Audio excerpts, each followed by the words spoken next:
नमस्कार. तर आज आपण बघणार आहोत अळूचं फतफदं कशा प्रकारे बनवायचं. आणि त्याआधी जर तुम्ही माझ्या चॅनलवर नवीन असाल तर नक्की तिकडे लाल कलरचं बटन आहे ते प्रेस करा सबस्क्राईबचं. त्यासोबतच बेल आयकन प्रेस करा आणि व्हिडिओ आवडल्यास लाईक करायला विसरू नका. तर सर्वप्रथम मी इथे कुकर चढवलेला आहे गॅसवर. थोडा मोठासा कुकर असेल तो घ्यावा. त्यानंतर त्यामध्ये मी इथे शेंगदाणे घालणार आहोत. हे शेंगदाणे जे आहेत 1 कप आहे आणि मी रात्रभर भिजत ठेवलेले. तुमच्याकडे कमी टाईम असेल तर तुम्ही 4 ते 5 तास ठेवलात भिजत तरी चालेल, पण मिनिमम 4 ते 5 तास भिजत ठेवायलाच हवं. यामध्ये मी काही कंचही घालणार आहेत. आता कंच हे ऑप्शनल आहे, तुम्हाला आवडत असेल तर तुम्ही घालू शकतात, नसेल आवडत तर नाही घातलं तरी चालेल. हे मी छोटे पीस करून घेतलेले आहेत कंचाचे आणि हे तुमच्या आवडीप्रमाणे कमी जास्त तुम्ही कंच घालू शकता. त्यामध्ये आता आपण 2 ग्लास पाणी घालणार आहोत. काही लोक यामध्ये पावटेही घालतात, तर तुमच्या आवडीप्रमाणे तुम्ही पावटे वापरू शकतात किंवा शेंगदाणे वापरू शकतात, आवडीप्रमाणे वापरावे. आता 2 कप मोठे ग्लास असतात ते मी पाणी घातलेलं आहे. त्यानंतर आता याचं झाकण लावून घेऊया कुकरचं आणि मीडियम फ्लेमवर ठेवून याला 5 शिट्या देऊन घेऊया. आता जोपर्यंत या कुकरला 5 शिट्या होत आहेत तोपर्यंत साईडला आपण जे अळूची पानं आहेत ती कशी साफ करावी हे मी दाखवणार आहे. ते इथे मी अळूची पानं घेतलेली आहेत. ही टोटल 15 पानं आहेत. ते मी व्यवस्थित स्वच्छ धुवून घेतलेली आहेत आणि पुसूनही घेतलेली आहेत पानं. त्यानंतर मी इथे आगोळ घेतलेला आहे आणि आगोळचं काय करायचं हे आपल्याला हाताला लावून घ्यायचं आहे. आपल्याला दोन्ही हाताला लावायचं आहे, म्हणजेच ही पानं कापताना आपल्याला हाताला खाज येत नाही. त्यामुळे व्यवस्थित हे आगोळ असं दोन्ही हाताला लावून घ्यावे. आणि त्यानंतर आता कसं वापायचं आहे ते तुम्हाला मी दाखवते.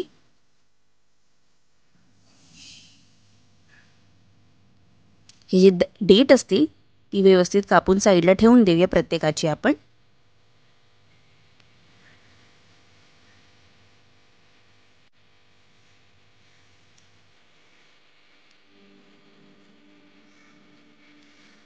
आता देठ ही साईडला कापून झालेली आहे आणि आता आपण चिरून घ्यायचं आहे. जितकं बारीक जमेल तितकं चिरून घ्या. तुम्हाला जर जास्त बारीक जमत नसेल तर थोडं असं मोठंसर चिरलात तरी चालेल. त्या अगोदर हे जे डेट असतात त्याचे आपण साईडची जी सालं असतात ना ती काढून घ्यायची असतात.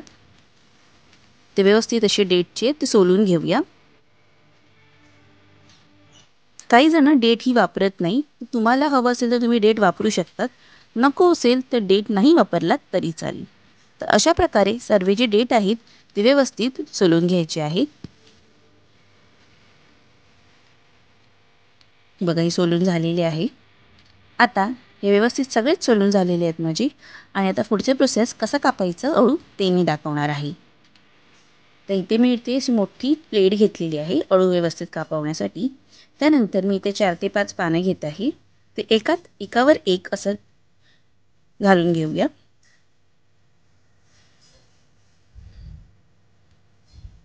आणि त्यामध्ये काही डेट असे तेही आतमध्ये ठेवून घेऊया.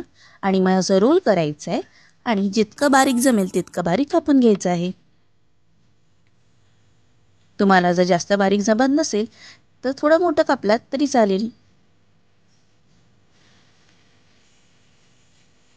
अशाच प्रकारे बाकीची ही पानं तुम्ही सगळे कापून घेऊ शकतात.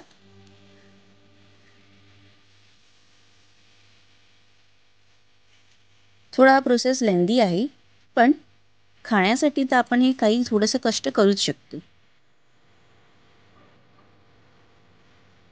तशाच प्रकारे सर्व पानं मी इथे कापून घेतलेली आहेत. तुम्ही पाहू शकतात. आणि माझं साईड वेस 5 शिट्याही झालेलं आहे. तर मी कुकर जरा थंड होण्याचा वाट बघत आहे.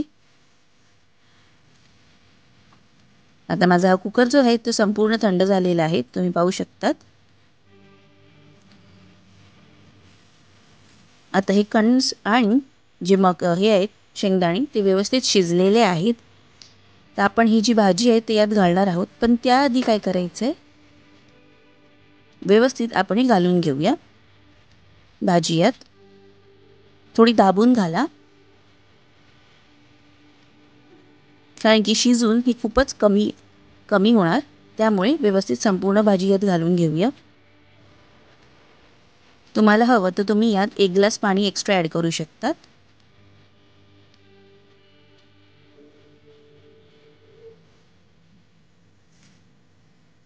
आणि पुन्हा झाकण लावून आपल्याला याला 3 शिट्या द्यायच्या आहेत।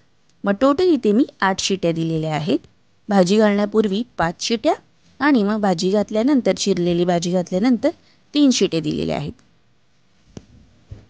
आता माझे इथे 3 शिट्या झालेल्या आहेत। तुम्ही पाहू शकतात आतली जे अळू आहे त्याची साईज भरपूर कमी झालेली आहे, रिड्यूस झालेली आहे ऑलमोस्ट अर्ध्या प्रकारे।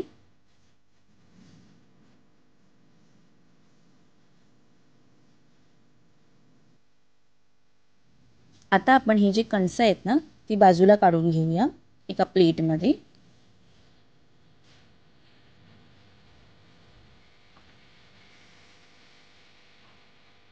मी कणसं बाजूला काढून घेतलेली आहेत, तुम्ही पाहू शकतात। आणि ह्याच्या रवीच्या साहित्याने जरासं घुसळून घेऊया म्हणजे हे सविस्तर थिकसर असं पेस्ट तयार होईल।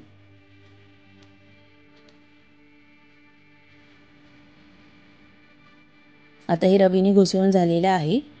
त्यामध्ये मी 1 मोठा चमचा बेसन घेतलेला आहे आणि हे आपल्याला डायरेक्ट टाकायचं नाही आहे, यामध्ये थोडं पाणी टाकून व्यवस्थित पेस्ट तयार करून घ्यायची आहे। एकही गुठल्या राहता कामा नये।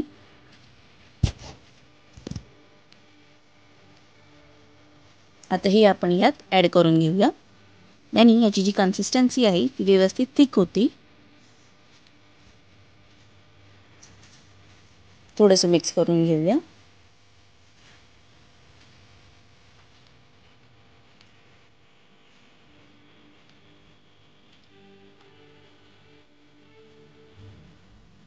आता फोडणीसाठी एका कढईमध्ये 2 मोठे चमचे तेल घेतलेले आहे। तेलाचं प्रमाण तुम्ही थोडं कमी वापरू शकतात, 1 चमचा वापरलात तरी चालेल। आता यामध्ये 15 ते 20 मी लसूणचे जे पाकळे होते ते असे चेचून घेतलेले आहेत। आपल्याला पेस्ट वापरायचं नाही आहे, फक्त लसूणच्या पाकळ्या 15 ते 20 असे चेचून घ्यायचे आहेत। थोडे दळदळीत असतील तर छान होईल। आता हे व्यवस्थित आपण मीडियम फ्लेमवरती काही सेकंडसाठी परतवून घेऊया।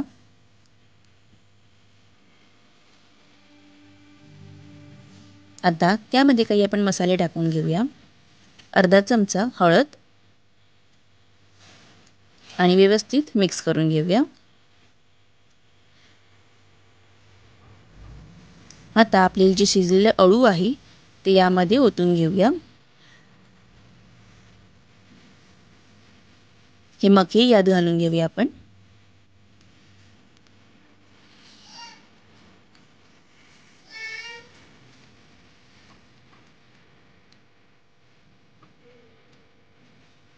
यामध्ये 1 चमचा लाल तिखट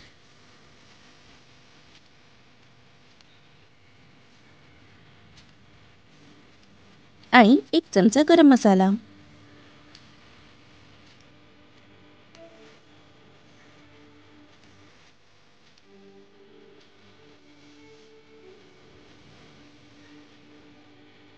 आणि यामध्ये मग आपण चवीनुसार मीठ घालून घेऊया। मीठ घालून झाल्यानंतर व्यवस्थित आपण मिक्स करून घेऊया सगळं। तुम्ही आत्ताच पाहू शकतात ह्याचा रंग किती सुंदर आलेला आहे।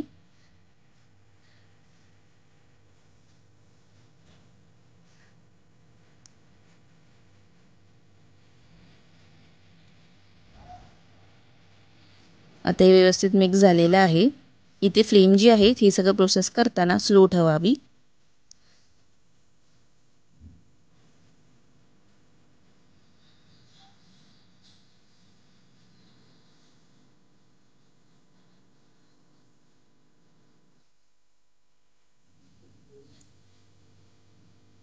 आता हे 2 मिनिटं फक्त शिजवून घेऊया आपण मसाले मिक्स केल्यामुळे।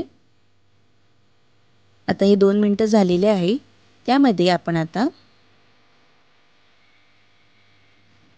मी कन्सिस्टन्सी बघू शकतात मस्त थिक अशी आहे, म्हणून स्टार्टिंगला जास्त पाण्याचा वापर करू नका। जितकं प्रमाण मी सांगितलं आहे त्याप्रमाणेच वापर करा। आता इथे चिंचेचं चिंच मी भिजत ठेवलेली आणि त्याचा एक्स्ट्रॅक्ट घेतलेला, म्हणजे चिंचेचा पल्प असतो तो घेतलेला मी, तो 2 चमचे घ्यायचा आहे आणि 1 चमचा इथे गूळ टाकलेला आहे मी. आता हे आपण व्यवस्थित मिक्स करून पुन्हा 2 ते 3 मिनटं मीडियम ते स्लो आचेवरती शिजवून घेऊया. तर तुम्ही ट्राय करा माझी आजची ही रेसिपी. तुम्ही मला कमेंटमध्ये नक्की कळवा की तुम्हाला माझी आजची ही रेसिपी कशी वाटली. आणि व्हिडिओ आवडला असेल तर नक्की लाईक करा व्हिडिओला. नवीन असाल तर सबस्क्राईब करा. त्यासोबतच बेल आयकॉनही तीही प्रेस करा. तर पुन्हा भेटूया आपण एका नवीन व्हिडिओमध्ये.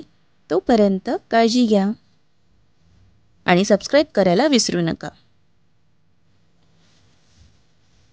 धन्यवाद.